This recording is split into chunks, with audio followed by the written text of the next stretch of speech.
जी। राधे। राधे राधे महाराज जी।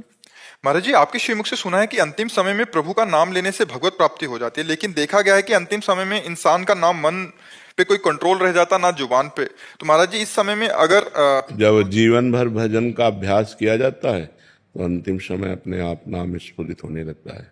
जब हम जीवन भर भजन नहीं करते, प्रपंच करते हैं, तो वही प्रपंच अंतिम समय आता है।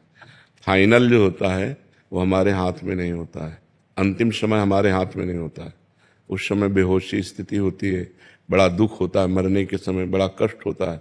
तो उस समय अगर हमने जीवन में भजन किया है तो अंतिम समय भजन स्फुरित हो जाएगा।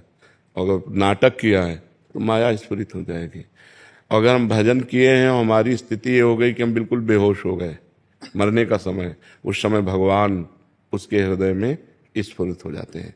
क्योंकि जीवन भर भगवान का आश्रय लिया, भजन किया, तो अंतिम समय उसका बन जाएगा। जो जीवन भर भजन करता रहा है, जीवन भर अभ्यास किया है, भगवान के आश्रित रहा है, अंतिम भगवान संभाल देते हैं।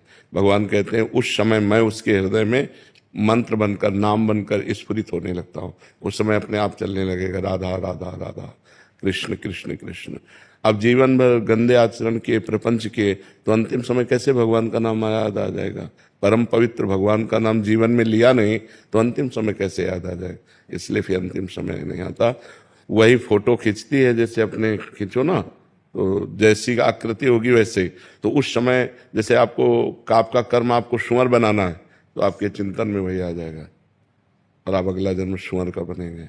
आपको प्रेत बनना है तो आपके दिमाग में वही आ जाएगा, अंतिम समय वही चलेगा और वही आपकी दुर्गति हो जाएगी। आपको भगवान को प्राप्त होना है तो अंतिम समय भगवान याद आ जाएंगे, भगवान को प्राप्त हो जाएगा।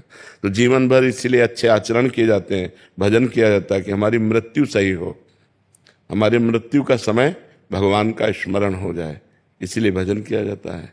महाराज, पूर्व में तो बहुत सारा पाप किया मैंने, लेकिन आपके कृपा से वो बहुत जीवन में बदलाव आ गया। जी अब सारा पापाचरण छोड़ दिया हूँ। जी। तो सब ना आपकी कृपा से बस जीवन बदल रहा है। हाँ, खूब नाम जप करो तो पीछे का पाप भी नष्ट हो जाएगा, आगे पाप होने की संभावना नहीं रहेगी। खूब नाम जप करो, कोई गलत आचरण ना करो, तो पीछे के जितने पाप हैं वो सब भस्म हो जाएंगे, वो भोगना नहीं पड़ेगा। नाम जप के प्रभाव से सब नष्ट हो जाएंगे।